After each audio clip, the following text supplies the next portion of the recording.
The people that we support, asylum seekers and refugees, are the most vulnerable in our community. And they go through so many difficult things: trauma, isolation, depression, domestic violence, abuse of all sorts. We see everything. We break down with them. We cry with them. We wipe their tears.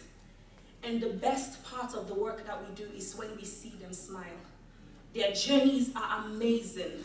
Just last week we had an event, and we were celebrating the lives of people who have been through one of our projects. And the speeches that were coming out of the people, it was, I've been at point A, and now I'm at point B, and I can smile again.